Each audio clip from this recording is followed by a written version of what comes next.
Umaga po sa ating lahat. Good morning po sa dalawang tao. Good morning po sa ating lahat. So, lalapit po tayo sa ating pagsamba sa ating Panginoon. At bilang panimula, nakaharap muna tayo sa ating Diyos. Hihingin po tayo para sa atin. Tayo ba ito ngayon? Tayo muna tayo. Panginoon, maraming salamat. Sa buong isang linggo, naranasan namin ang iyong pag-iingat, ang iyong paggabay. Bagamat talagang maraming kaming naranasan na hindi maganda dahil at panahon na talagang may bagyo, may mga experience kami na sa tingin namin hindi maganda. Pero siya naniniwala ng Panginoon, kalooban ito dahil meron pang mga gusto ituro sa akin.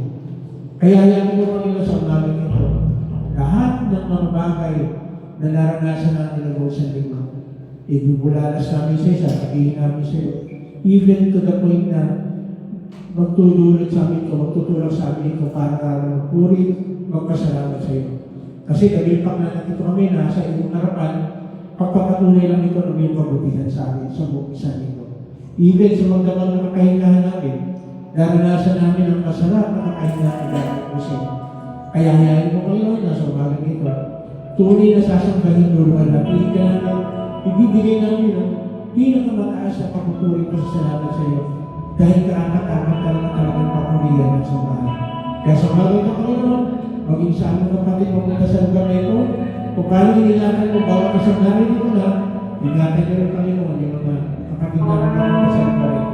Patuloy, Panginoon, sa mga ito, hayaan mo, tanggapin mo ang aming gawing pagsamba, papupuri, dahil karapat-dapat ka papurihan at sambahin. So, umagang ito, Panginoon, aamitan pa po namin, ibibigay namin ang aming gabi sa papawin para po sa mga. Inaagi namin, Panginoon, dahil sa mga Espiritu mo sa pumula sa amin, even sa tao na gagamitin mo. Ang aming kapatidan na sa gagamitin mo. Magpapahagi ng isang salita, kaya ka lang Panginoon, bigyan mo ng usa ng mouthpiece na kayo mabibigay, maglalahal sa kanya, ng gusto kong ipahayag sa amin. Salamat, Panginoon, salamat ang nagagawin sa amin sa araw na ito. In Jesus' name we pray. Amen. Amen.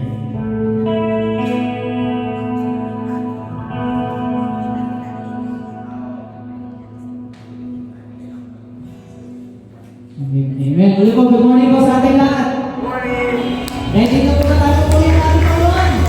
Ang minuto po po pala natin ang Panginoon. Hallelujah. Gamitin po natin ang ating kamay, kawat, at ibigay sa pagpapuri sa ating Panginoon. Amen. Hallelujah. Bago po tayo simula, correct po natin ang sabihin natin, ang salikod natin, ang salawat natin. Hallelujah.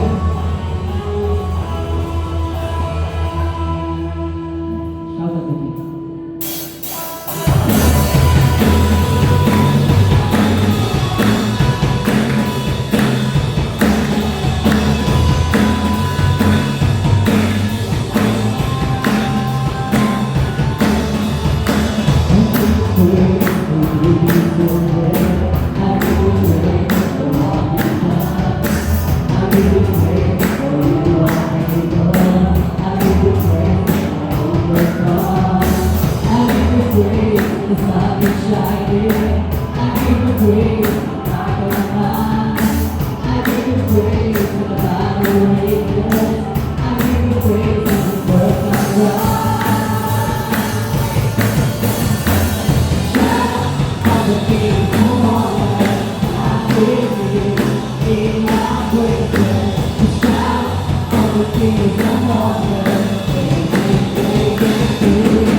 Versus Makita.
You made it all for me.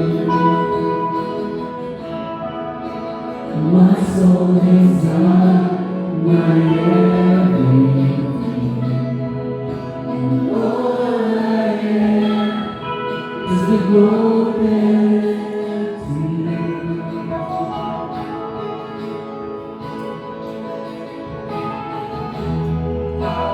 How could I fail to see you are the love that rescued me?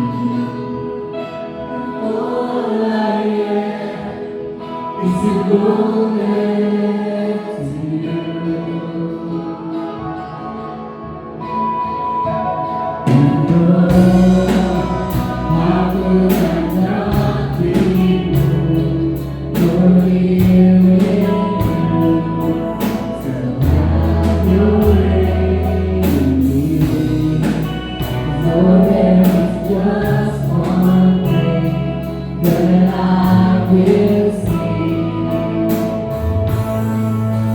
This is my cry, my one desire is to be where you are, Lord, now and forever.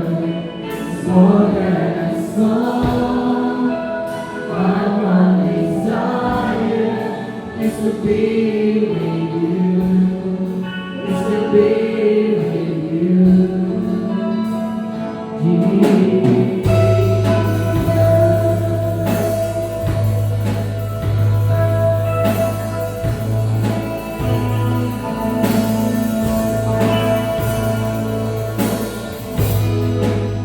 How could I fail to see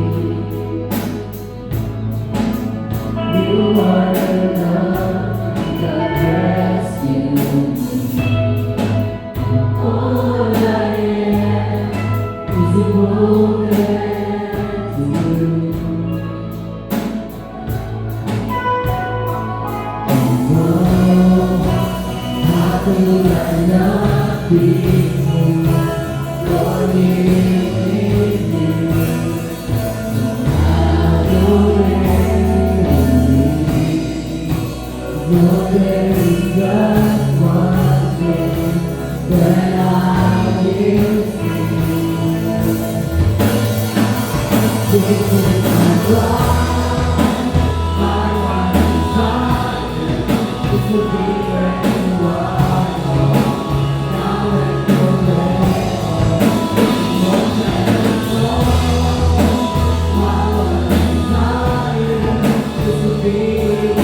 Is to be with you.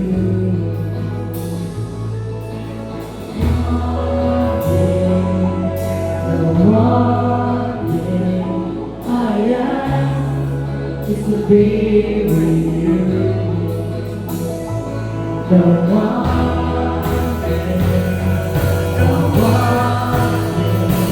I ask is to be with you. Nothing.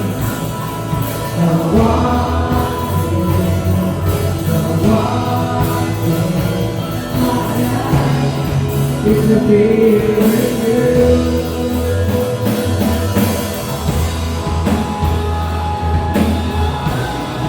It's to be where you are, now and forever. More than I know, my one desire is to be with you. It's to be with you. Changing my life, my one desire is to be where you are, now and forever. More than I know, my one desire is to be with you. It's to be with you.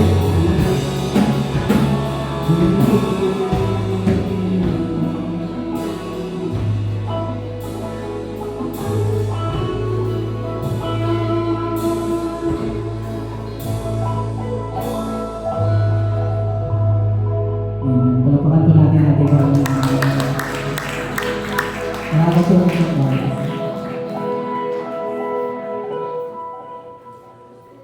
Morning po. Yung din po mag-isay ng heart ninyo na talagang makapiling po natin si Lord.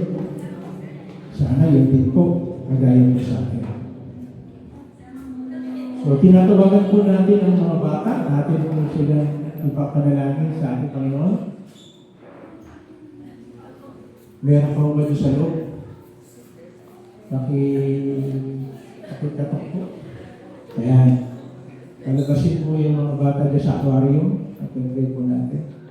Tandaan po niyo yung mukha na yan. Yan po yung bibigyan ninyo sa December. Sige po. Wala na bata dyan.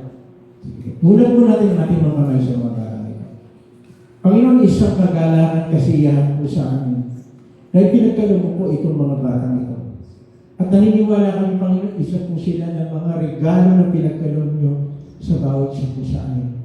At bilang regalo ninyo sa amin, kailangan gamitin po namin lahat ng mga resources na meron kami para itong mga regalo na ito ay magamit at mapaglingkuran kayo sa takdang panahon. Alam po namin sa murang edad po nila, kailangan po nila ng gabay, kailangan po nila ng tulong. Tulungan niyo po ang bawat guardian na naririto na maging isang daluyan kami ng pagpapala sa mga batang ito. Mapalaki namin sila na may banal na takot sa iyo, at siyempre magsisimula sa amin na kailangan magkaroon kami ng banal na takot upang maipasa namin sa mga batang ito kung ano bang ibig sabihin ng banal na takot. At naniniwala kami, Panginoon, na kayo patuloy na mag-iingat, maggagabay sa mga batang ito. Bigyan niyo po sila ng knowledge at wisdom. At salamat, Panginoon, dahil itong mga batang ito, lalaki ng may banal na takot sa iyo. Ibig sabihin, lalaki sila may banal na takot sa iyo. Blessing upon blessing, ipagkakaloob mo sa mga batang ito. At hindi lang sila magiging isang pangkaraniwan, kakaiba silang bata dahil bibigyan po ng Panginoon sila ng yung Espiritu na magbibigay sa kanila ng karunungan at kaalaman. Ngayon pa lang, Panginoon, inaangkin namin na lalaking matagumpay ang mga batang ito dahil itinukumit po namin sila. In Jesus' name we pray. Amen. Amen. Okay? Ayan. Dadako po tayo sa ating tithes and offering. Sabi ko rito sa meron po tayong pagbasahin na sitas. Ayan, sabi ko dyan, ang taong mapagbigay ay lalong yumayaman. Ngunit naghihirap ang tiko ng mga kamay. So yan po ay pangako ng Diyos sa mga tao na hindi mga matao. At ako, maglalagay lang po ng isang example. Tawagin po si Miguel. Ano ba si Destiny? Pakilabas mo na. Pakawalan mo na ninyo dyan. Right? Ayan. Magbibigyan lang po ko ng isa ko.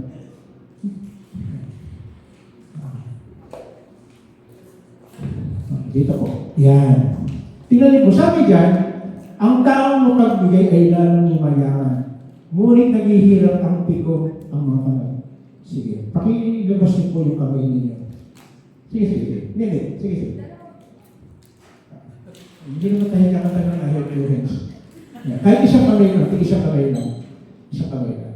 O sige yung isa nakatiko. Nakatiko, nakasarado. Isisino sa inyo mo sa tayo. Hindi. Isang kamay lang. Isang kamay lang. Isang kamay lang. O isa sa inyo. Ayan. Tingnan nyo ba? Lagyan nyo. Pakita nyo. Isa nakatiko. Wala na isang kamay. Putulin nyo isang kamay. Okay. Tingnan nyo ba? Sabi dyan, ang tao mapagbigay ay lalong naghihirap. Ngunit ang tao mapagbigay ay lalong yumayaman. Ngunit naghihirap ang tiko ang mga kamay. Tingnan nyo ba? Wala po ang wala pang daya ito. Kailangan malinaw po patayo. Mabilis lang po ito. Tingnan nyo ba? Tingnan nyo ba? Sabi, naghihirap ang tiko ang mga kamay. Hindi niya nasagot. Pakikuha ko. Pero tingnan nyo ba? Ang hindi nakatiko ang kamay, tingnan nyo po. Hindi malalaglag. So, ano yung sabihin doon? Kapag ikaw hindi ka madamot kay Lord, hindi pwedeng hindi ka niya pagpalain. Sabihin mo na sa katabi mo, bawal ang madamot. Sige, babalik ka rin po natin, ha? Okay naman. Lagay mo na sa bulso mo yan. Sa'yo na yan. Nagkaroon ka ng kayamanan. Kabila naman, ikaw naman magsara. Ikaw naman nakabukas. Ulitin natin. Baka sabihin na, talo naman ako. Bakit gano'n siya naman nakapilo ko? Ayan, hindi ulitin natin, ha? Huwag po kayong kukurang. No, hindi na lang. Kailangan ba? Lalagyan. Pero pag sa bukas ang kamay, ang palad, ayan. Ano ibig sabihin? Ano ba ibig sabihin? Ang ibig sabihin lang po, huwag daw tayong madamot kay Lord. Kasi lahat ng bagay na meron tayo galing kay Lord. Mismo yung buhay natin galing kay Lord. Kaya sabihin mo sa katabi mo, lahat galing kay Lord. Kaya huwag tayong madamot. Sige. Upo na kayo. Sige na yan. Mamaya ko kunin ko siya. So, pwede. Sige, nalailangan po tayo. Panginoon, kagaya nitong sinasabi ko sa Kawikaan 11:34, ini-encourage mo kami na maging mapagbigay kami. Of course, Panginoon, hindi ang puso namin para bigyan mo rin kami. Hindi yun. Kasi given na yan. Magbigay kami o hindi, bibigyan mo kami. Dahil pang na kami nabubuhay, pagpapatunay lamang ito, na talagang meron kang importansya sa iyo at mahal-mahal mo na kami. Hindi ka man naging madamot eh. Binigay mo yung kaya sa isang anak upang kami magkaroon ng buhay na walang hanggan. Kaya hayaan mo Panginoon sa amin magbigay. Meron po kaming kagalahan kasiyahan dahil alam mo namin na ang lahat ng pera na malilikom dito ay magagamit lamang para sa iyong pamilya. mabibigyan mo ng importansya ang patungkol sa iyong mga salita. Kaya niyo po, Panginoon, nasa umagang ito na meron kaming kagalakan kasihan, gawin itong mga bagay nito. Kasi ang lahat ng nasa amin ay para sa inyo. Kaya tanggapin mo po, Panginoon, ang aming mga loob na nanggagaling sa aming puso. In Jesus' name we pray. Amen. Amen. Kaya po, tayo po'y magbigay. Pag magbibigay po kayo, pwede po nakatawa. No, huwag po kayo sisimangot kasi iba parang nalulungkot. Dapat matuwa ka. Sabi mo nga sa katabi mo, dapat matuwa ka. Salamat po sa dalawa. Sige po, sa announcement po natin. Ayan, kung meron po kayong mga suggestion, prayer request, concern, appreciation, huwag po kayong magkatabi. Nandiyan po, pwede po kayong mag-email sa amin o kaya ayan, magbasa po kayo dyan sa, pwede po kayo mag-connect sa amin sa Pateros Evangelical Church, sa ating Facebook, no? PC Pateros Evangelical Church. Alam niyo po, yung every Wednesday natin na gawain, nakakatuwa, mayroong mga nagre-request talaga na ituloy-tuloy daw. Bagaman talaga mahirap dahil iaan pa, gagawin mo pa yung mga bagay na yun. Pero salamat dahil marami pong ayaw kong gamitin yung word na nag-enjoy, na-bless. No? Na-bless sila dahil marami pong nangyayari maganda sa buhay mo nila. Kaya tayo po, invite po natin yung mga tao, paanin po natin, ipasa natin yung mga link na meron po tayo. So, babatiin po natin yung may mga birthday. Ito. Okay? May mga birthday. Magmula July 27 hanggang August.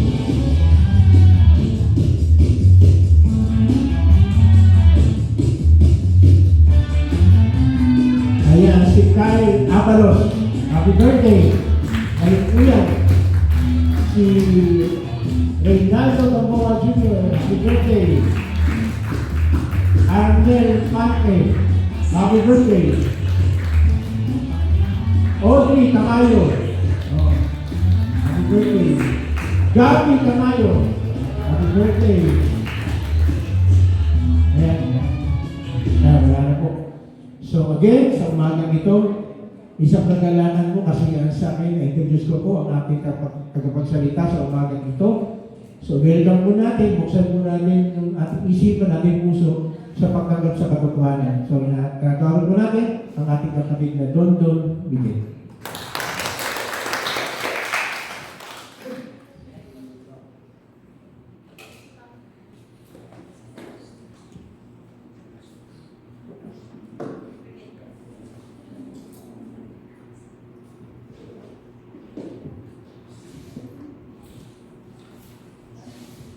Okay. Hindi, papalitan ko yung aking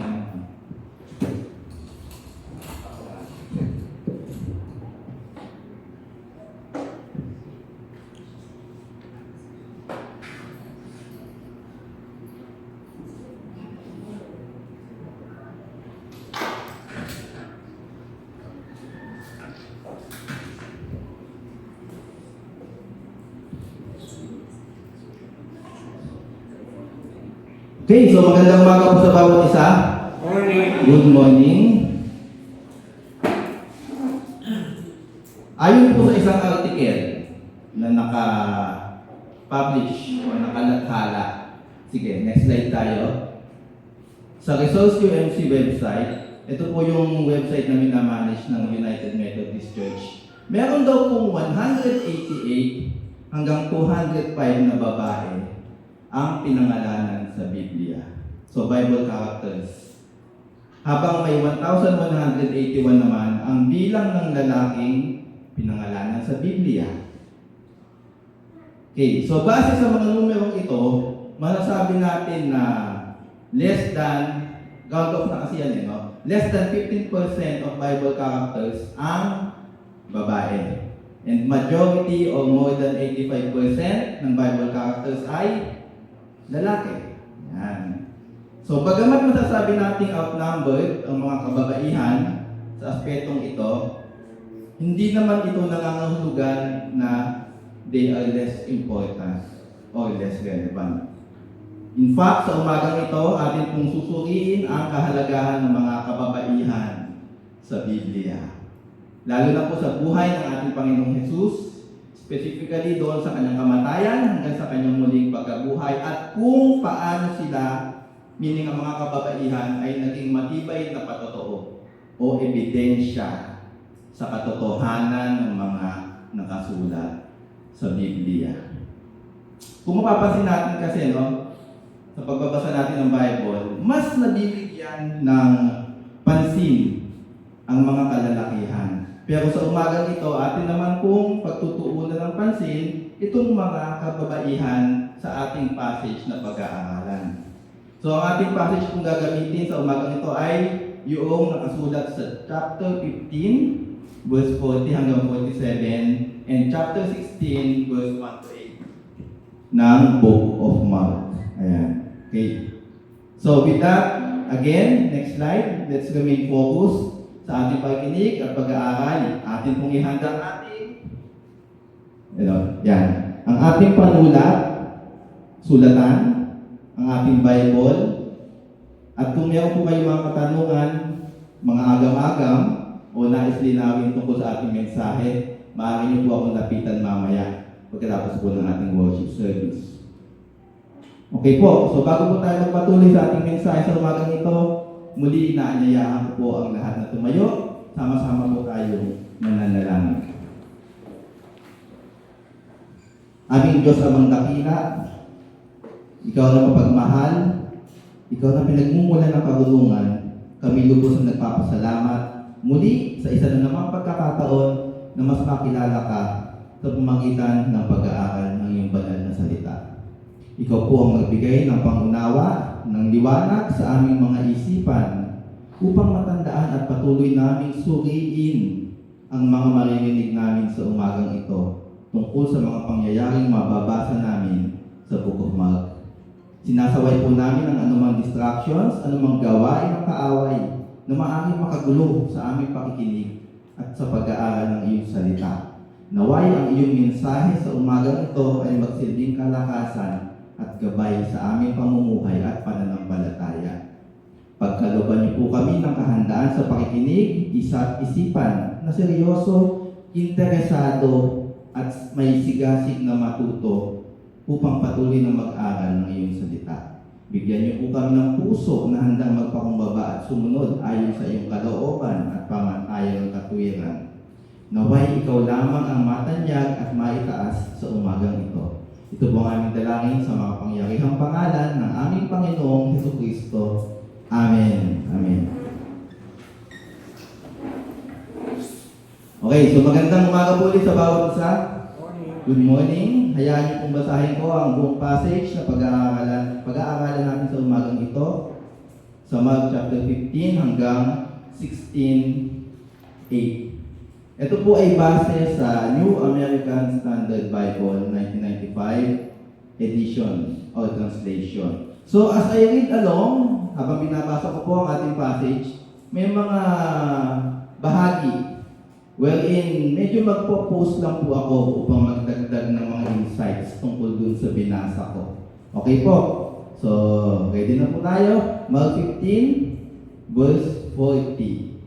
Sabi dyan, there were also some women looking on from a distance, among whom were Mary Magdalene and Mary, the mother of James the Less and Joseph and Salome. When he was in Galilee, they used to follow him, meaning Jesus, and minister to him, and there were many other women who came up with him to Jerusalem post. Ayan. Okay, background lang po. Ito yung eksena kung saan ang ating Panginoon ay pinapako na o nakapako na sa krus. So ito po yun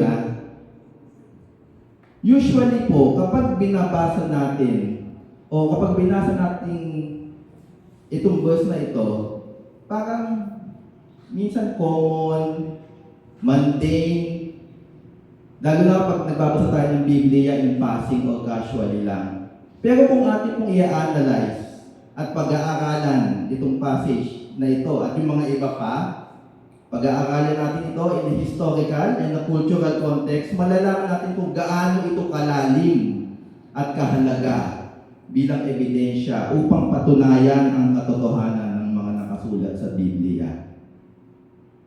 So, next verse, or next chapter, next verse, Jesus is buried when evening had already come because it was the preparation day, that is, the day before the Sabbath. Joseph of Arimathea came, a prominent member of the council, who himself was waiting for the kingdom of God, and he gathered up courage and went in before Pilate and asked for the body of Jesus. Next verse.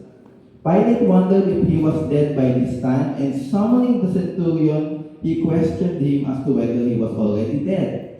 And ascertaining this from the centurion, he, meaning Pilate, granted the body to Joseph. Joseph brought a linen cloth, took him down, wrapped him in the linen cloth, and laid him in a tomb, which had been hewn out in the rock, and he rolled a stone against the entrance of the tomb. So ngayon, babalik naman po ang ating focus sa mga kababaihan ulit. Verse 47. Mary Magdalene and Mary, the mother of Joseph, were looking on to see where he was laid. Okay. Kung natandaan niyo po yung ating binasa, yung verse 40, meron po binanggit doon. Dali po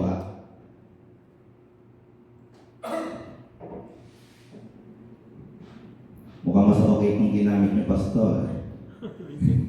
Okay, kung mapapansin niyo po yung verse 40, meron pong binanggit doon ng tatlong pangalan ng babae. Mary Magdalene, Mary the mother of Joseph, and sinisa, Salome.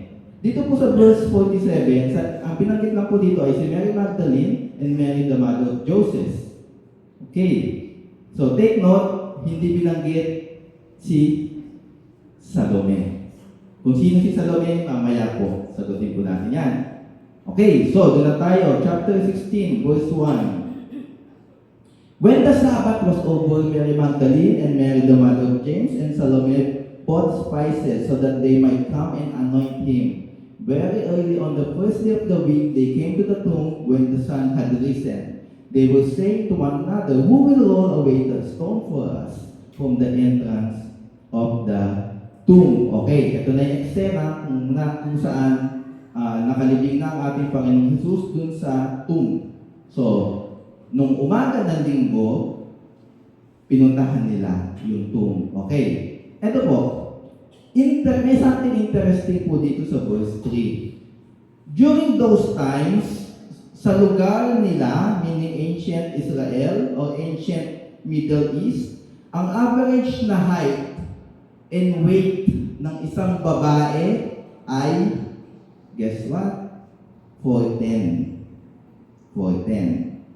At ang average weight ng isang babae sa ancient Middle East o ancient Israel ay 90 pounds. Okay. Samantalang sa lalaki ay 5'6" and 135 pounds. Bakit ko binanggit ito? Obviously, para maipagulong nila yung malaking bato na pantakip dun sa libingan.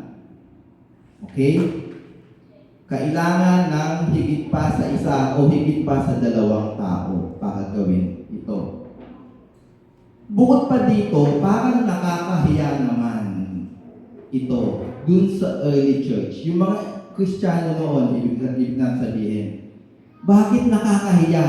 Kasi yung mga lalaki, ito na, pag magagalit mga lalaki, yung mga lalaki na majority ng tagasunod ng ating Panginoong Jesus, yung majority ng mga lalaki o mga lalaki na who are supposed to help yung mga kababaihan sa pagkakataong ito ay hindi masumpungan. Wala sa eksena. Napansin niyo ba?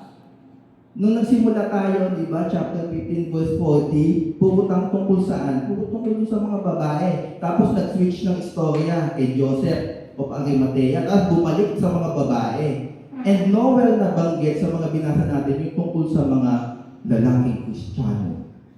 Ayan. They are supposed to help yung mga kababaihan, pero hindi sila makita. In fact, marami sa kanila ang nagtago sa takot. But still, tumuloy pa rin ang mga kababaihan. And now, they are faced with the dilemma. Anong dilemma ng mga kababaihan? Nandun na sila sa puntod. Siyempre, advance mag-isip ang mga babae. paano kaya natin matatanggal yung pantakip? Kasi alam nila, aware sila kung gaano kalaki yung bato. Kasi it is a common practice sa kanila noon yung ganung paraan ng paglilibing. Okay. So alam nila, naku, kaya ba natin yun? Parang ganon. Okay. Sino ang magpapagulong ng malaking bato para makapasok sila sa puntod? Verse 4, tingnan natin dyan. Looking up, they saw that the stone had been rolled away, although it was extremely large. Diba? Extremely large. Entering the tomb, they saw a young man sitting at the right wearing a white robe, and they were amazed. And he, meaning the man, said to them, "Do not be amazed, you are looking for Jesus the Nazarene, who has been crucified." Ito, napakahalaga. He has risen. He is not here. Behold, here is the place where they laid him. Base po sa mga pag-aaral and archaeological evidence, yung estimated na timbang ng ganung bato is around 1,500 hanggang 3,000 pounds. So, 1.5 tons hanggang 3 tons. Tama, di ba? Okay. So, nung naabutan ng mga kababaihan sa empty tomb ay walang iba kundi yung isang anghel. Ito pa maganda, no? Tignan natin. Sabi ko nga, no? May mga malalalim na detalye. The angel, okay. Ang salitang anghel, it comes from the Greek word angelos, which means messenger. So, ang primary trabaho ng isang anghel, although may mga ibang anghel na ginagamit ng Diyos para sa ibang mga pagkakataon o purpose, ang primary purpose o ibig sabihin ng salitang angel o angelos is messenger. So, I can only imagine how blessed that angel is. Dahil siya ang binigyan ng task to bring the good news. Napansin niyo ba to? Kasi usually nakita lang natin, ay may anghel nakaupo doon. Pero ititignan natin ng medyo mas, deeper. Uy, napakapalad ng anghel na yun na ginamit ng Diyos para magbigay ng mensahe tungkol sa resurrection ni Christ. Okay. Verse 7. But go tell his disciples and Peter, he's going ahead of you to Galilee. There you will see him just as he told you. They went out and fled from the tomb, for trembling and astonishment had gripped them, and they said nothing to anyone, for they were afraid. Purihin ng Diyos sa pagbasa ng kanyang salita. So gaya po na binanggit ko kanina sa introduction natin, atin pong tatalakayin ang kahalagahan ng mga kababaihan sa konteksto ng mga passages bilang matibay na patotoo o ebidensya sa katotohanan ng mga nakasulat sa Biblia. Kapag tayo po ay nagbabrowse sa internet, tumitingin sa YouTube, napakarami pong mga channels tungkol sa Christian faith. Pero marami din pong mga channels na tumutuligsa sa mga Kristiyano. In fact, may iba-ibang mga channel na mga atheists o yung mga hindi naniniwala na may Diyos. May mga channel about yung mga agnostics. Iba-iba po. Okay. So, ganito po. Kaya gusto ko pong itakel itong topic na ito ngayong umagang ito. So, interestingly, starting dun sa Mark 15, sa tayong simula, verse 40, doon lamang inumpisang banggitin ang pangalan ng mga ilang mga kababaihan. Kahit na it implies na nandoon naman sila dun sa during the crucifixion. Napansin ba natin, no? Lagi, syempre, nababanggit yung mga pangyayari ating Panginoong Jesus, yung mga Roman soldiers, si Pilate. Then, pagdating ng chapter 15, verse 40, pumasok na yung mga kababaihan sa eksena o dun sa sa Book of Mark. Okay. Sabi nga doon, there were also some women looking on from a distance, among whom were Mary Magdalene, Mary the mother of James the Less and Joseph, and Salome. When he was in Galilee, they used to follow him and minister to him. And there were many other women who came up with him to Jerusalem. Question. Ito na. Bakit kaya sa latter part ng Book of Mark, meaning dito sa binasa natin 15 and 16, bakit doon binanggit ang pangalan ng ilang mga kababaihan? Ano kaya bang reasonable explanation dito? So isang magandang explanation po dito ay dahil nais ni Mark, being the writer at ginamit ng Diyos to write that gospel, na i-emphasize that these women are key witnesses. Gusto sabihin ni Mark, yung nangyari sa ating Panginoon Jesus, yung mga pangyayari sa resurrection, mayroong mga witness, may mga saksi dyan. Ito, yung mga kababaihang ito. Hindi yan gawa-gawa lang ng mga, kung sino mang mga Kristiyano. Hindi yan later development. May mga witness sa pangyayari o sa mga pangyayari. In fact, masasabi natin ang mga kababaihang ito ay mga pangunahing saksi sa muling pagkabuhay ng ating Panginoong Jesus. And this is a valid and smart way na ginamit ni Mark sa pagsusulat. Siyempre, by inspiration of the Holy Spirit naman yan. The women give evidence on the truthfulness of the resurrection dahil sila ang nandoon sa empty tomb at that very moment. One Sunday morning. We must understand then na yung Book of Mark, or sometimes ang tawag natin the Gospel according to Mark, contains mostly eyewitness accounts ni, sa tingin niyo, sino? Kaninong mga eyewitness accounts yung nakasulat sa Mark? Si Peter. Mga eyewitness accounts ni Peter. Majority ang nakasulat sa Book of Mark. Okay? Kasi si Mark is considered as a personal scribe ni Peter. Meaning siya yung tagatala, tagasulat ni Pedro. So, base sa mga sinasabi, mga accounts ni Peter, yun yung nilalagay ni Mark.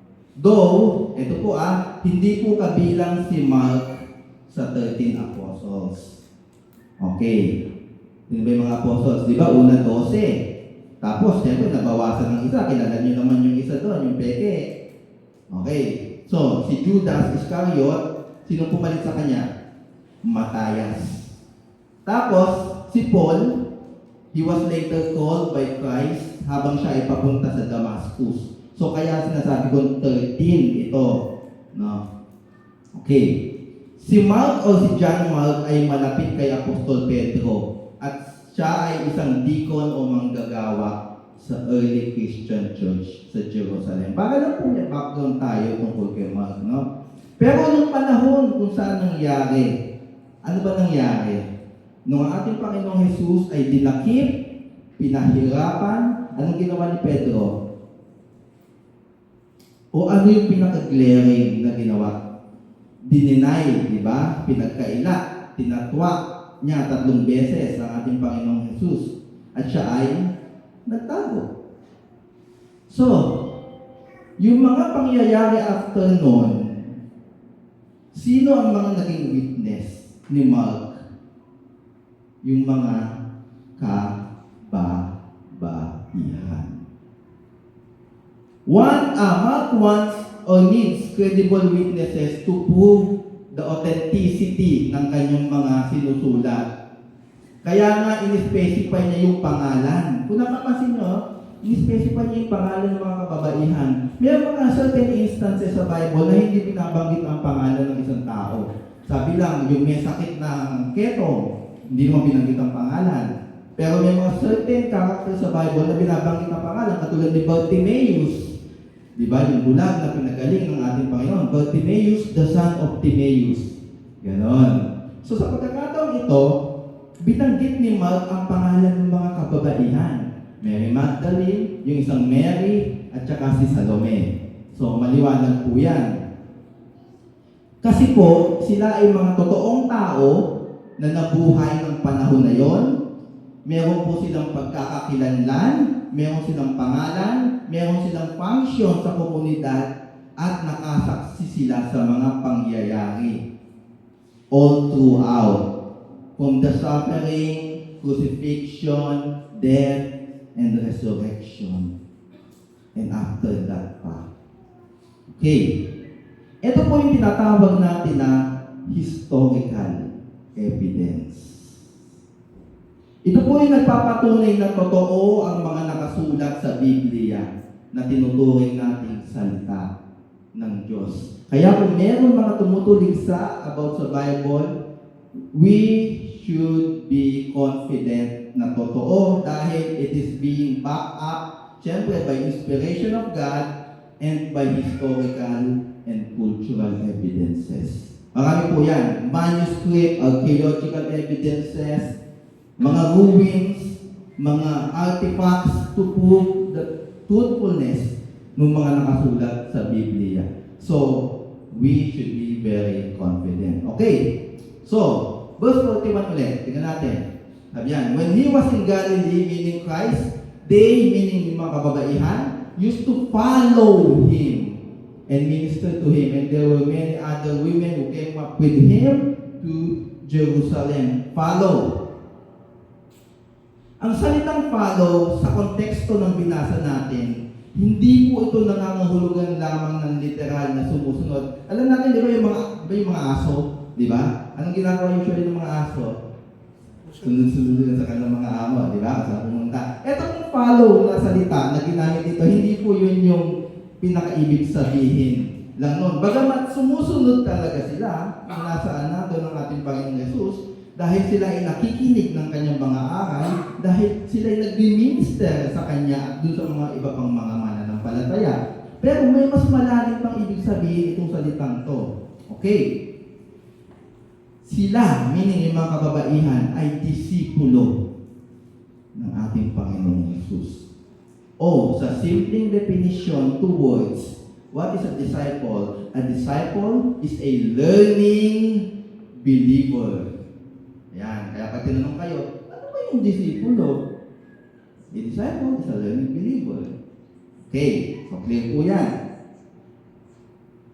We must understand din na way back then sa kanilang kultura, meron pong restriction sa mga kababaihan pagdating po dun sa education o formal education. Medyo challenge po ang mga kababaihan to go into formal education dun sa kanilang kultura noon.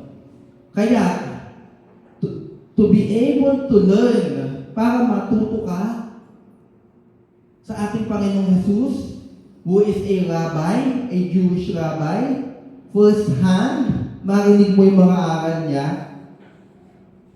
maganda yun. Though it is not considered a norm for women during those days.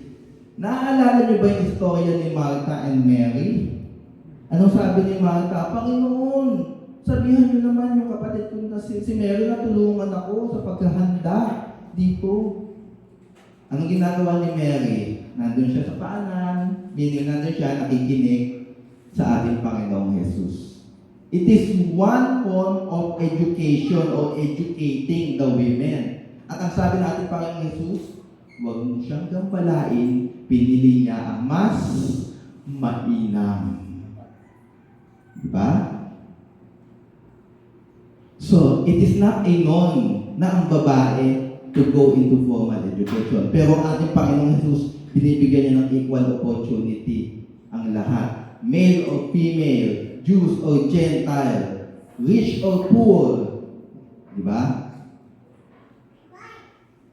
So, mababasa po natin yung sa Luke 10:38-42, yung kay Martha and Mary. So, if we will go back sa mga passages na binasa natin, mapapansin po natin na may tatlong mga pagkakataon kung saan binanggit yung pangalan ng mga kababaihan o kung saan may pagkakaiba dun sa kanilang attendance. Nabanggit ko kanina, no? Dun sa verse 47, hindi binanggit si Salome. Pero dun sa mga ibang mga verses, binanggit silang tatlo. Okay. So, ito po yung mga instances na yun o yung mga events when the women were mentioned.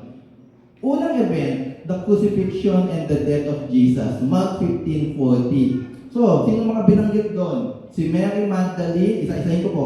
Mary Magdalene, sino si Mary Magdalene? Siya po yung babaeng pinagaling ng ating Panginoong Jesus mula sa masasamang espiritu. Ayon po sa Luke 8:2, ilan? 7 masasamang espiritu ang pinalayas mula sa kanya. Gusto ko lang pong i-correct, no? Kasi ang thinking ng iba o ang katuruan sa iba, si Mary Magdalene ay isang prostitute o masamang babae. Kasi lalo na yung, alam niyo naman yung kanta, Magdalena. Okay, gusto ko lang pong i-correct, hindi po. Si Mary Magdalene ay yung pinagaling ng ating Panginoong Jesus mula sa masamang espiritu. Okay po. Yung prostitute, hindi po pinangalanan yon. Iba din yung Mary na naglagay ng pabango sa paanan ng ating Panginoong Jesus. Iba din po yon. Kasi common po ang pangalang Mary dun sa kanila noon. Isa po yung sa mga common. Bukod sa pangalang John, common din po yun. Okay po? And yung Jesus, common din po yung pangalan na yun. Kaya nga may title, di ba? Jesus and Jesus Christ. Para i-differentiate ang ating Panginoong Jesus dun sa mga ibang Jesus. Oh, clear. So, ito po, balik tayo. So, si Mary Magdalene, kilala na po natin, binanggit ko na. So, siya po ay galing sa Magdala, which is a city sa may Galilee. Pangalawa, si Mary, the mother of James, the Less, and Joseph. Kung mapapansin natin, merong mga qualifier sa pangalan niya, no? Hindi lang Mary. Mary, the mother of James, the Less, and Joseph. Bakit po ganon? Okay po.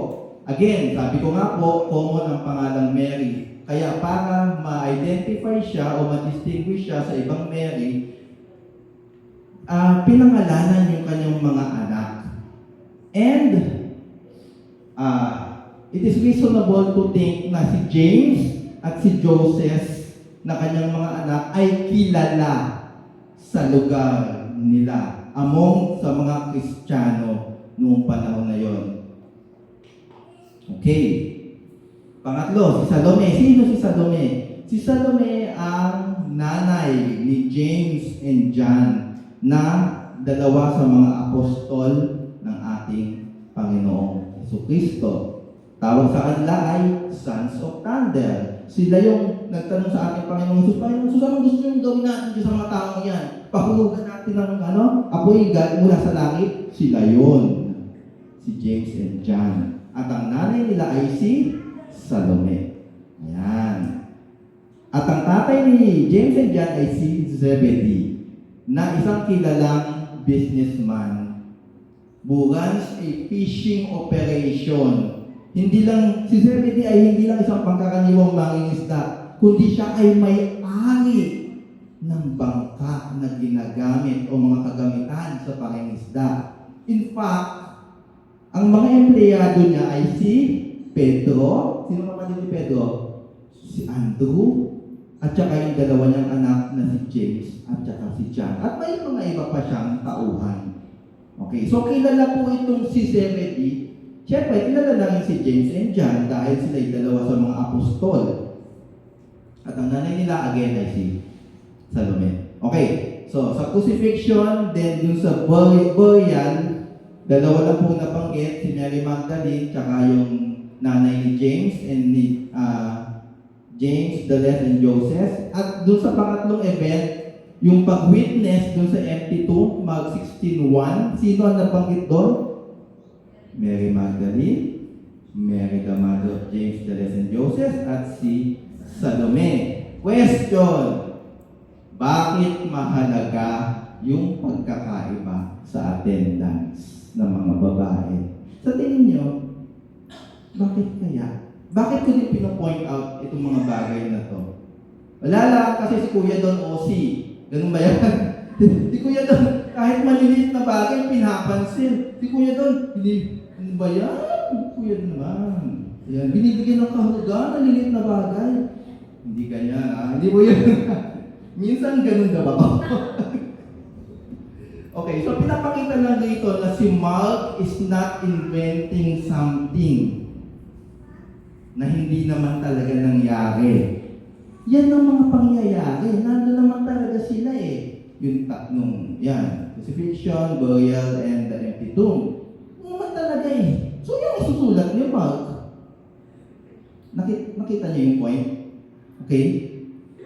It's as simple as wala naman talaga si Salome during the burial of Jesus, kaya hindi siya binanggit ni Mark. Ito po, there's a tendency kasi for writers. Alam niyo naman yung mga manunulat, minsan, yung ibang imagination ng mga manunulat no? Masyadong creative. Hindi lang naman po sa panahon ngayon. Sa panahon noon, meron din mga creative na manunulat. And there's a tendency for writers and authors noon to exaggerate stories. Or sabi nga, magdagdag dun sa totoong nangyari. Meron pong term akong gustong emphasize. Ang term po ng embellish. So kapag may isang tao na mahilig magdagdag sa kanyang mga istorya, mag-exaggerate, nag-embellish ka na naman, nagdadagdag ka na naman. Ito mahilig mag-embellish. Ayun. May mga ganyan mga tao, di ba? Okay. To add drama o para mas maging intriguing yung kanilang istorya. So, isang magandang halimbawa po niyan. Going back sa Bible. Ito na naman. Meron pong mga lumalabas na tinatawag na Gnostic Gospels. The Lost Gospels. Ito po ay pinasikat nung libro na Da Vinci Code at nung pelikula, naging pelikula pa nga yan, Da Vinci Code, at meron pang isang documentary nilabas ang BBC. Yung po yung The Lost Gospels. Okay, ano pong ibig sabihin ito? Ano pong mga Gnostic Gospels na to? Meron pong mga nagke-claim na ito po ay mga Gospels na hindi po isinama dun sa currently mga books na atin pong binabasa, meaning yung 66 books. Ito daw po ay na-left out for some reason. Sinadya daw ng mga Kristiyano na hindi isama itong mga books na to. Kung narinig niyo na po yan o nabasa niyo po yan, nagbibigay ng buwa ko ng ilan, mabilis lang po ito. Ano po? Example, the Gospel of Philip, the Gospel of Thomas, the Gospel of Judas, para pamilya, narinig niyo na ba yan? The Gospel of Mary Magdalene, kaya nga po kinukay ko kanina, di ba? Okay. So, ito yung mga lumabas at patuloy na pinupush. Kaya nga may pelikula, may libro. Pero ano ba masasabi natin dito? These are all considered to be fake, hoaxes, forgeries. Ang tawag po dito. Bakit ko nasabing forgeries? Galit na galit ako pag may ganyan na yung Bible. Malayo dun sa tinatawag nating authentic gospels. Ano ba yung authentic gospels? Matthew, Mark, Luke, and John. Okay. Bakit? Ano ba yung mga criteria? Base po sa nilalaman, base sa sumulat, base sa lugar, at petsa kung saan sinulat yung mga tinatawag na ganito. Okay, ba't ko again binabanggit ito? Kasi gusto ko lang sabihin na kung ano yung Bible na ginagamit natin, ito po yung inspired ng Diyos. Ito po yung pumasa sa mga criteria ng Diyos, pumasa sa mga criteria organically ng mga mananampalataya. Noon pa tanggap na nila ito, itong 66 na ito. Okay. So, okay, moving on. Isa pang bagay na magpapatunay na ang mga kababaihan ay credible witnesses. Ay makikita po natin sa verse 40 and 47. Sabi dyan, there were also some women looking on from a distance, among whom were Mary, again, Mary Magdalene, Mary the mother of James the Less, and Joseph and Salome. Okay, next, verse 47. Mary Magdalene and Mary the mother of Joseph were, ano ginagawa nila? Looking on to see. Yung isa sabi, verse 40, looking from a distance. Para meron dito pagkakapareho. Ang ibig sabihin ng looking on is staring, nakatitig, nanonood, nakapokus, nakaantabay. Yan yung ibig sabihin ng looking on. So kung ikaw ay isang tao na nakatutok ka at nakapokus sa isang bagay, mas credible ka na pagkuha na ng impormasyon. Kasi nandun talaga yung iyong kumbaga direkta, nandun. Again, focus nga, di ba? Mark 16, sabi dyan, Looking up, they saw that the stone had been rolled away, although it was extremely large. Looking up, doon sa bato, entering the tomb, they saw, ano nakita nila? A young man sitting at the right, wearing a white robe, and they were amazed. Okay, ano mapapansin natin sa mga verses na binasa natin? Looking, saw. Na talagang nakita nila yung mga pangyayari.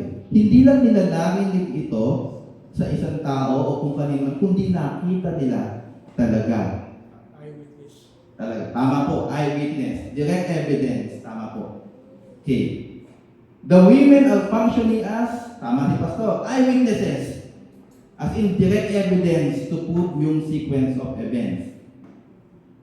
Verse 6 and 7, Mark 16, and she said to them, sabi ng angel, do not be amazed, you are looking for Jesus the Nazarene. Kayo naghahanap, who has been crucified. He has risen, he is not here. Behold, here is the place where they laid him. Verse 7, but go, sabi ng angel, humayo kayo, tell his disciples, and Peter, sabihan nyo, yung kanyang mga tagasunod, at sino? Si Pedro. Sino si Pedro? Ano ginawa ni Pedro? Si Pedro nagtatwa, nagkaila, nag-deny sa Panginoong Jesus. Special mention. Si Pedro. Ang ganda ng grace no? Ang ganda. He is going ahead of you to Galilee, meaning Christ is going ahead of you dun sa Galilee. There you will see Him just as He told you. Nabanggit ko po kanina, the common theme is about the women looking at or witnessing the events. Ito po, siyempre binasa po natin sa Book of Mark, pero consistent po ito kung babasahin po natin sa ibang Gospels. Sa Matthew 27:55, sa Matthew 28:1-6, at sa Luke 23:49-55, consistent po yan. Kung anong ginagawa ng mga kababaihan, looking, saw, then you will see, yun din po ang mga binanggit dyan sa mga verses o passages na yan sa screen. On a side note, aside from the women, meron din po mga binanggit na pangalan ng ibang eyewitnesses sa mga pangyayari. Okay. Yung mga kababaihan, enough na nga yun to prove pero may mga iba pang dinagdag. Sino? Si Simon, si Simon of Cyrene. Sino si Simon of Cyrene? Siya po yung nagpatuloy o tumulong sa pagpasan ng krus ng ating Panginoong Jesus, and si Joseph of Arimathea. So, si Joseph of Arimathea, balikan ko lang po isa po siya sa mga matitino o matinong miyembro ng Sanhedrin. Yung isa pa pong matino, sino? Si Nicodemus. Si Joseph of Arimathea ang siya naglakas loob na lumapit kay Poncio Pilato para hingin ang bangkay ni Jesus upang ito'y mabigyan ng maayos na libing. At base na rin siyempre ito in alignment sa plano ng Diyos. Okay. Bakit? Ito po, kung hindi ginawa ni Joseph of Arimathea, iyon, anong maaaring mangyari? Alam niyo po, common sa mga crucifixion ng panahon na yon, siyempre, sino ba nagkukusify? Ang mga Romans. Anong ginagawa nila? Iniiwanan nila for ilang days yung katawan ng tao dun sa krus. Kahit patay na siya, o lalo na pag patay na siya, iiwanan pa nila yon para i-expose sa nakararami. Ito makasalanan. Ito, wag kayong magre-rebelde sa amin dahil pwedeng ganito ang mangyari sa inyo. Warning yon sa mga Kristiyano, sa mga Hudyo, kung ba't nila ginagawa yon. Okay, ano nangyayari? Siyempre, naka-expose yung katawan, may mga ibon na tutukain, uwak, o iba pang mga ibon na tutukain yung katawan, at iba pang mga mababangis na hayop. Yun ang maaaring mangyari. Pero, siyempre, may plano ang Diyos. Kaya ginamit niya si Joseph of Arimathea upang hingin ang bangkay ng ating Panginoong Jesus kay Poncio Pilato. At isa pang dahilan nito, according naman sa kultura ng mga Hudyo, Dahil nangyari po ito during the Passover, yung isang linggong celebration po. At anong araw? Friday. Friday nangyari yun. Ang Sabat ay Friday sundown. 5 p.m. hanggang Saturday sundown. 5 p.m. Ang ganda ng plano ng Diyos no? Talagang aligned. At pag Sabat, iniiwasan nila nga yung mga ganyan. Siyempre, lalo na yung mag-iwan ka ng katawan ng iyong kapatid sa pananampalataya o ng isang Hudyo na nandoon. Okay. Isa pa pong patunay na historical ang nilalaman ng Biblia. Ito na po. Meron po tayong tinatawag na criterion of embarrassment. Tingnan natin. Ano sabi dyan? Idea that revolves around the assumption that authors are less likely to invent or include details that would be embarrassing or damaging to their cause or belief. Papaliwanan ko na lang po. Ano po ibig sabihin nito? Ganito po yan. Kung kekwentuhan ko po kayo na ako po ay nakabingwit, nung bata ako, nakabingwit po ako ng 5 malalaking bangus na kasing laki ng aking hita. Malaki po yung hita ko. 5 malalaking bangus na bingwit ko po sa ilog nung bata ako. Maniniwala po ba kayo? Tama, di ba? Hindi naman si kuya doon. Bata, bingwit, ilog, may bangus ba dyan? Eh ngayon nga, ano naman yung kanya pa naman, di ba? Burami. Isa may ahas. Ayan. Hindi ka panipaniwala yung sinasabi ni kuya doon. Peke ka, di ba? Eh, paano naman kung ikwento ko sa inyo na nung bata pa ako ay nahulog ako sa ilog habang naglalaro kami ng pinsan ko. Nadulas ako kasi putik. Naglalaro kami ng pinsan ko. Hindi ko nasalo yung hinahagis niyang bato. Nadulas ako, nahulog ako sa ilog. Natikman ko yung masarap na tubig. Maniniwala ba kayo na nangyari sa akin yun? Nahulog sa ilog? Pwede, di ba? Mas credible, mas kapanipaniwala yung kinikwento ko. Mas acceptable. Yung po yung tinatawag ng criterion of embarrassment.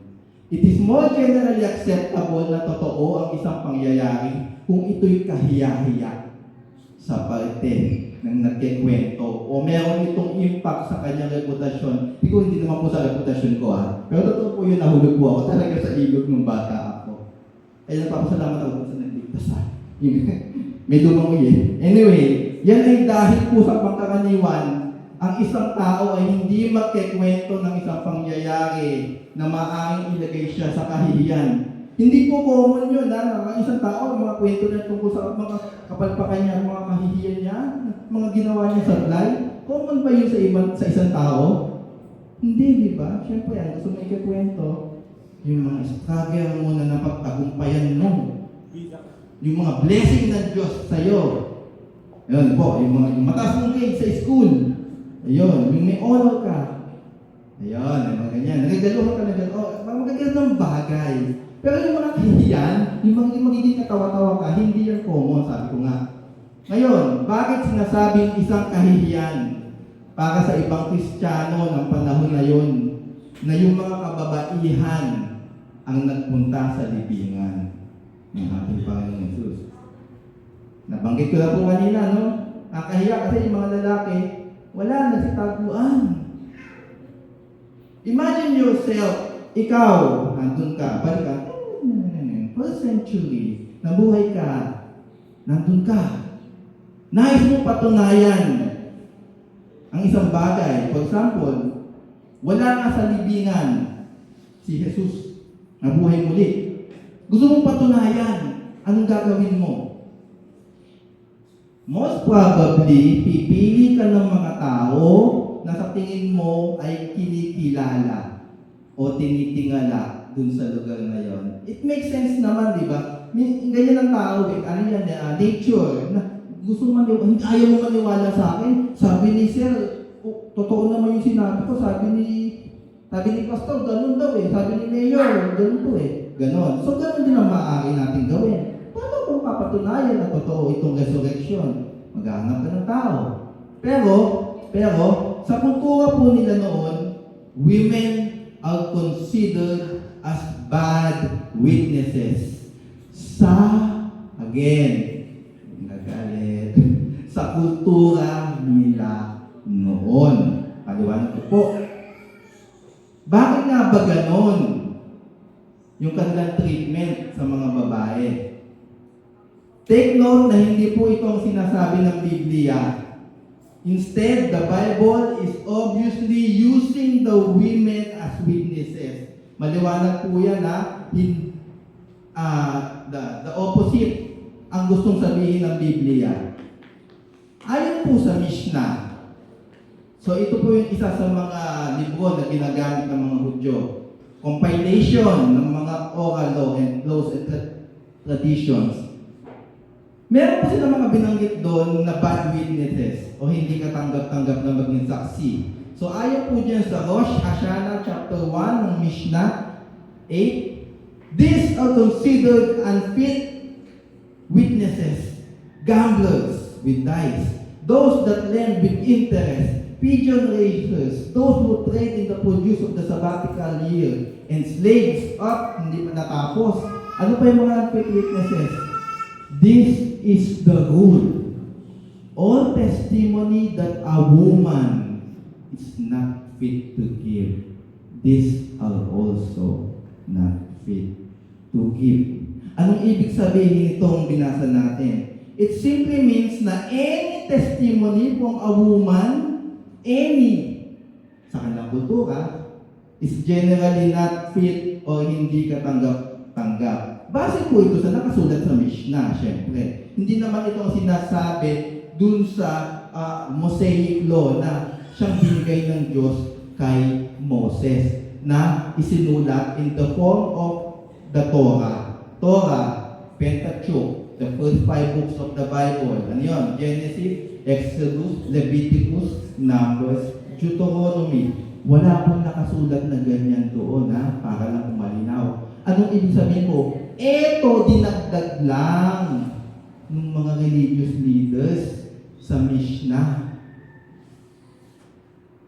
Okay. So ito po ang kanilang overall cultural attitude toward sa mga kababaihan. Even some early church fathers, ito din po. Nakakalungkot, pero ito po talagang nangyari noon. No? Church fathers, kasi sila Thomas Aquinas, Martin Luther, Josephus, ito din po ang sinasabi nila. Kasi ito yung nilagay sa utak nila noong panahon na yon, which is during the first or mga early centuries. And even at some point, ito po nakakalungkot, no?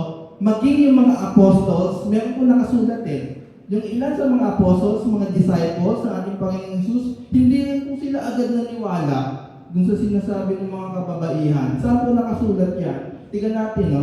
Luke. Sabi sa Luke 24, 8 hanggang 11, and they remember these words. Yung mga kababaihan. And returned from the tomb and reported all these things to the 11, meaning yung mga apostles, and to all the rest, meaning yung mga disipulo o tagasunod. Now they were, again, Mary Magdalene and Joanna and Mary, the mother of James, also the other women with them, were telling these things to the apostles. So hindi lang yung tatlo, may iba lang mga nagbabalita ng mga pangyayari. Mga kababaihan pa rin. Verse 11, but these words appeared to them, meaning to the apostles and the disciples, siyempre kami ang mga kalalakihan, as nonsense. And they would not believe them. Yung mga apostol, mga disipulo, hindi naniniwala doon sa sinabi ng mga kababaihan. Kita nyo yung epekto nung Mishnah, nung katuruan, nung panahon na yon, doon sa mga tao, maging sa mga mananampalataya. No? Gusto ko lang pong i-stress. Even yung mga apostol, sabi ko nga po, hindi naniwala. Dapat mo natin tandaan, these apostles are future leaders ng mga Christian church noon. But, going back. Okay. Nabanggit ko din kanina na ito ay addition, dinagdag lang. Dun sa kung ano yung talagang binigay ng Diyos kay Moses. In fact, mga dinagdag na regulations and traditions sa mga religious leaders noon sa Una, yung Talmud, ito yung isa sa mga central text ng mga Hudyo.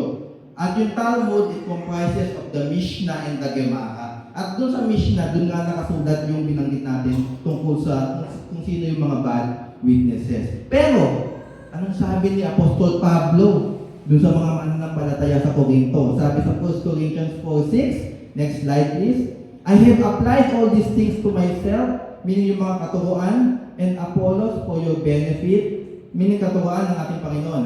Brothers, that you may learn by us not to go beyond what is written. Huwag kayong lalagpas, huwag kayong magdadagdag beyond kung anong tinuro sa atin. And that specific ruling about women is something na dinagdag lang. Okay po? Kaya huwag kayo malulungkot mga kababayan, hindi po yan ang case. Okay? Not to go beyond what is written, that none of you may be puffed up in favor of one against another. Tapos, ito po ay may relate sa binanggit ng ating Panginoon Jesucristo nang harapin niya ang ilang mga religious leaders. Ito po, sa Matthew 15:7-9. Sabi ng ating Panginoon Jesus sa mga ilang religious leaders, you hypocrites. Alam niyo ba yung sabi ng hypocrite? Sa etymology, ang hypocrite means actor. Mga mapagkunwari. You hypocrites, well did Isaiah prophesy of you when he said, that these people honors me with their lips, but their heart is far from me. In vain do they worship me. Teaching as doctrines the commandments of men. Ito yung mga didagdag. Dito mga tinuturo ng mga religious leaders na tinutuligsa ng ating Panginoong Jesus. Bakit yung tinuturo yan, mga dagdag yan, hindi yan kasama sa dapat itinuturo nyo. See? Okay. Mabuti na lang at hanggang ngayon ay nababasa pa rin natin ang istorya ng mga kababaihan ito about sa empty tomb sa pamamagitan ng ating mga Biblia. Kahit ngayon, majority or around 70% of known scholars, meaning pag sinabi natin is known scholars, mga Kristiyano, mga hindi Kristiyano, even atheists, sila ay naniniwala na totoong nangyari ang mga eksena sa empty tomb at hindi gawa-gawa lang ng mga Kristiyano. In fact, meron po tinatawag na 3 minimal facts na pinapaniwalaan ang mga majority of scholars about the resurrection of Christ. Naniniwala ang majority, 75 or more than 90% of non-scholars, they believe these things na nagpapatunay na totoo nangyari yung resurrection. Ano ba yun? Tingnan po natin. Next slide.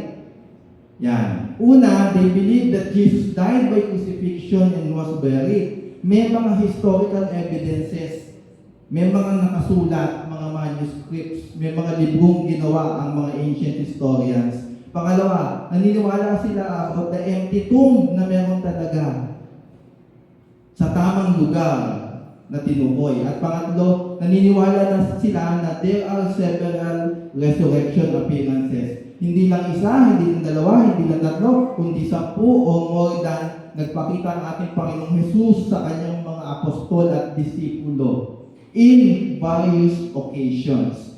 In fact, ang pinakamadaming bilang kung saan nagpakita ang ating Panginoong Jesus ayon sa Bible ay, ang tingin nyo, 50? Wala? 100? Konti? 500. Almost 500 na tao nagpakita ang ating Panginoong Jesus na siya ay nabuhay muli. Hindi mo masasabi, it is something, nag-hallucinate lang yung mga yan. Pag-hallucination, bakit? For example, may 3 tao, nag-hallucinate. Iba-iba yung nakikita nila. Pero yan kasi, pare-pareho yung nakikita nila ang ating Panginoong Jesus. So, they are not hallucinating, kundi nakita nila talaga na buhay ang ating Panginoong Jesus. So, majority of scholars believe na ito ang nagpapatunay about the resurrection. And 1 Corinthians 15:14 sabi, if Christ has not rose again, our faith is in vain. Diba? Pero, dahil siya'y nabuhay muli at napakaraming patunay at matibay na patunay at ebidensya na siya'y nabuhay muli, hindi in vain ang ating pananampalataya. Okay po? So yung mga doubts nyo dyan, wag na po, tanggalin na po natin yan. Ang Christian faith is intelligent, reasonable, justifiable, historically accurate. Okay po? And authentic. So going back, it is a reasonable conclusion na yung istorya ng mga kababaihan sa empty tomb ay totoong nangyayari, and God in His brilliance used the situation to turn something embarrassing during that time. Diba? First century. He turned something embarrassing into something powerful, a powerful evidence for the resurrection sa panahon natin ngayon. Before we end, let me summarize our topic this morning into one sentence lang po. The women who witnessed the empty tomb are important because they prove the truthfulness and authenticity of the Bible by means of written, historical, and eyewitness accounts. Tayo pong lahat ay manalangin. Diyos Ama naming dakila, salamat sa pangunawa sa aming mga pinag-aralan sa umagang ito. Naway magsilbing dagdag kalakasan sa pananampalataya ng bawat isa. Ang mga narinig naming katotohanan at matibay na ebidensya tungkol sa iyong muling pagkabuhay. Dalangin namin na maging instrumento ang mga karunungang aming narinig para mas matupad namin ang aming tungkulin na ipalaganap at ipaliwanag ang iyong mabuting balita at gawing disipulo o alagad mo ang lahat ng mananampalataya. Bigyan niyo po kami ng karunungan, kahandaan at sigasig na magbahagi ng iyong salita sa iba at magamit para sa iyong gawain. Tulungan niyo po kami na manatiling namumuhay ayon sa kabutihan at katwiran. At lagi po kami maging tapat at matatag sa aming pananampalataya sa iyo. Ito po ang aming dalangin sa makapangyarihang pangalan ng aming Panginoong Jesucristo. Amen. Amen. Good morning po. God bless us all.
You did it all for me.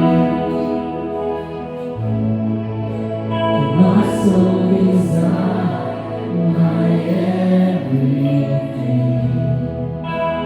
All I am is devoted to you.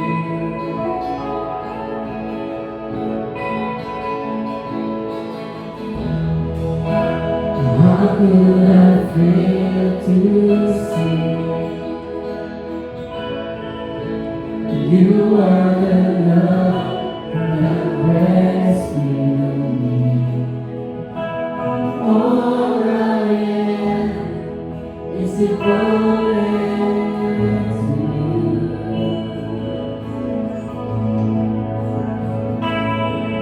Oh, how could I not be moved? You're here with me. So have your way in me.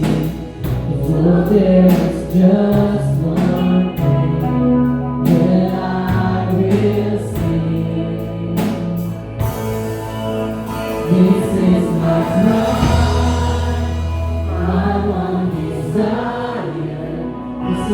where you are, Lord, now and forever. It's more than a song. My one desire is to be with you, is to be with you, Jesus.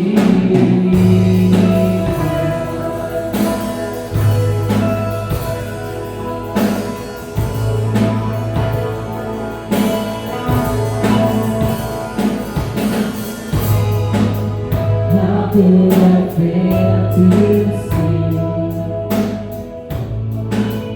you are the love that rescued me? All I am is devoted to you. Lord, how could I not be Lord, here with you? So have your way with me. Lord, there's just one thing that I will see. This is my cry, I want to die. This will be where you are, Lord, now and forever. More than a song, my one desire is to be with you, is to be with you.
Now and forever, more than a song, my one desire is to be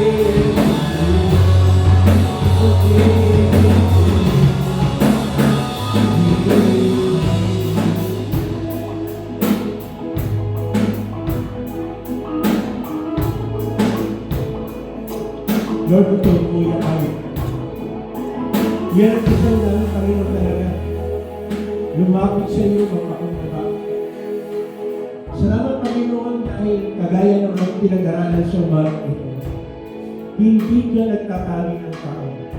Lalaki o babae, pinapahalagaan mo bakit sa Kristo. Sabi mo nga, Lord, gumagamit ka ng mga tao ordinaryo. Hindi namin kinakailangan na mataas ang pinag-aralan, hindi namin kinakailangan na mayaman o ano man yung posisyon ng mundo ito. Ang gusto mo po, Lord, mayroong humble heart. Willing sumunod sa iyo. Even sa mga istorya ng mga kababaihan, na parang during those time, parang mababang klase ang tingin sa mga babae. Hindi nga pinagsasalita eh. Even doon sa Corinthians, sinabi. Pero still, hindi eh. Ang tinitingnan mo Panginoon yung heart. Yung heart ng bawat sa po sa akin. Kaya muli Panginoon, salamat dahil sa kapahayagan ng iyong salita sa pamamagitan ng aming kapatid na doon. Nakita namin Panginoon na ang lahat ng sino man sa amin sa loob ng church na ito, pwede mong gamitin. Pwede mo kami maging eyewitness. Dahil nakikita naman namin kung paano ginagawa mo, binabago mo, inaayos mo ang buhay ng bawat sa kusaan. Kaya pala, yun ang isang napakagandang dahilan. Kaya kami pilit na pinag-aaral mo ng iyong salita. Pilit na gusto mo araw-araw ang pagkulay-bulay ng iyong salita. Dahil ito ang mag-motivate sa amin para lalo po namin maintindihan, maunawaan ang iyong salita upang gawin namin kung ano yung dapat na gawin namin. Yung sinasabi ko ng iyong salita na go and make disciples. Kaya yan po Panginoon, na sa araw-araw na ginagawa namin pag-aaral ng iyong salita, palagi matayin sa ating isipan sa ating puso. Gusto mo po kami gamitin. Gusto mo po kami gamitin. Ang kailangan lang talaga Panginoon, nandun yung willingness namin. At mangyayari lamang yung willingness na yun kung ususunod na namin totally ang aming sarili sa iyo. Kaya hinahin mo Panginoon na sa umagang ito, kukulit namin ang aming sarili. Sasabihin namin sa iyo Panginoon na ang aming buong buhay ay para sa iyo lamang. Sa iyo naman kung itong gusto mo, magtuloy mo sa pag-aaral sa araw na ito. Tuloy mo, sabihin mo kayo, Lord, ang aking buhay ay para sa iyo. Sabihin mo na nagdagalan sa iyong puso. Sabihin mo ito. Gusto ng Lord gamitin tayo. Gusto ng Lord yung ating buhay gamitin tayo. Gusto ng Lord yung mindset, yung puso natin. Malagay ito sa ating kaisipan, at ating puso, na gusto ni Lord ang mga bagay na nakasulat sa kanyang mga salita. Kaya pala, sinasabi mo palagi na i-meditate namin ng mga salita araw at gabi. Ibig sabihin, hindi lang tuwing Sunday, hindi ibig sabihin tuwing Wednesday, kundi araw-araw. Talagang magbibigay kami ng time. Magbibigay kami ng oras. Kaya ulit Panginoon, bigyan niyo po kami ng puso na willing sumunod sa iyo. Bigyan niyo po kami ng kaisipan na willing sumunod sa sinasabi po ng iyong salita. Kasi yun ang dahilan kung bakit kami nabubuhay pa. Yun ang purpose kami, bakit kami nabubuhay pa.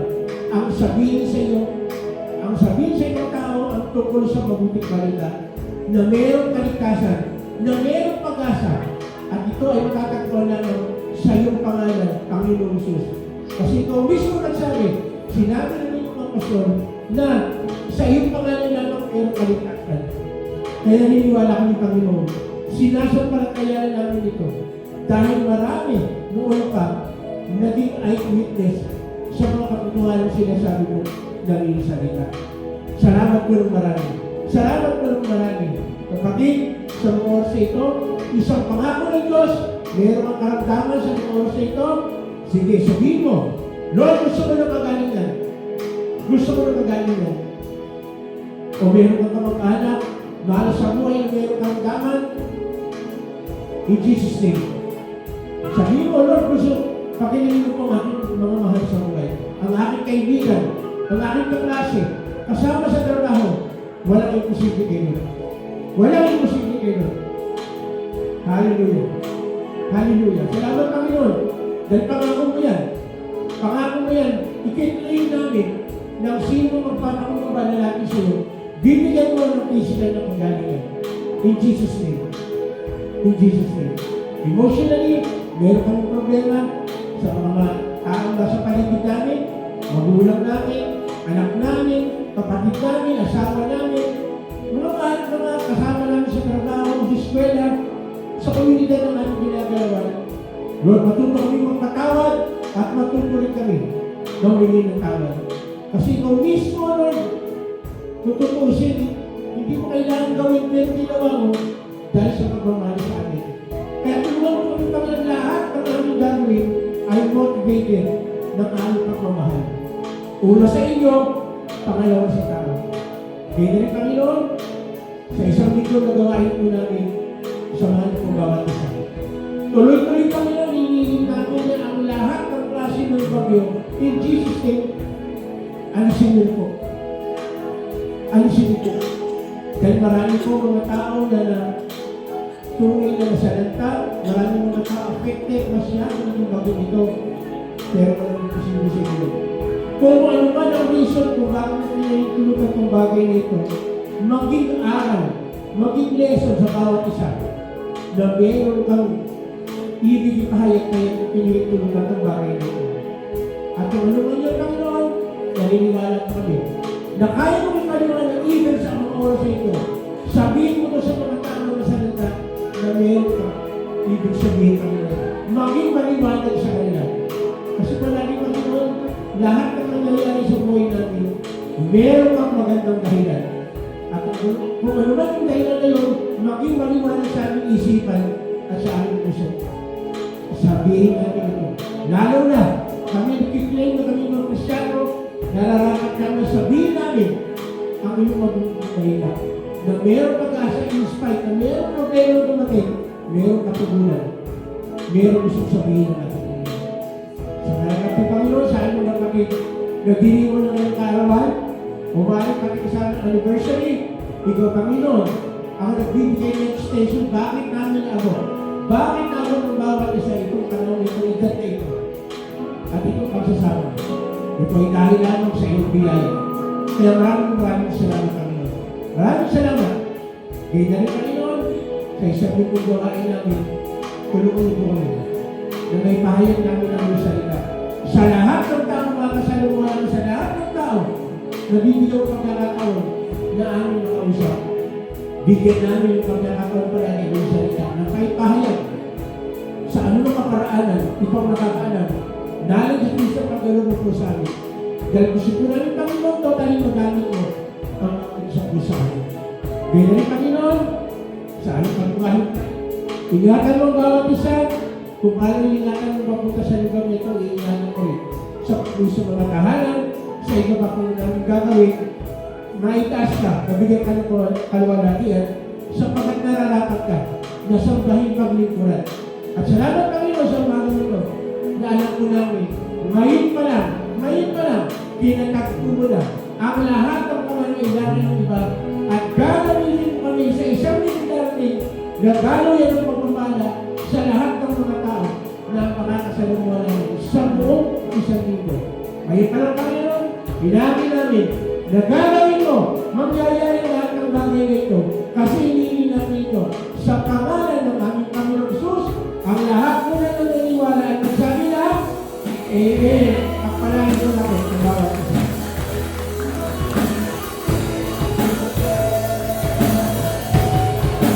This is my life, my life. It's the thing that you want. Now it's over. More than you know. Now I'm dying. It's the thing you do. It's the thing you do. This is my life. It's a